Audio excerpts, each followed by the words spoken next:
I don't think you truly understand how selfish you are until you get married.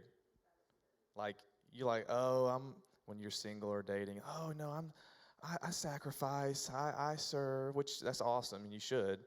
But like when you enter into a small home or an apartment with another person who's also selfish, like it really exposes your sinfulness. I've heard somebody say like the fast track to sanctification is get married and have kids.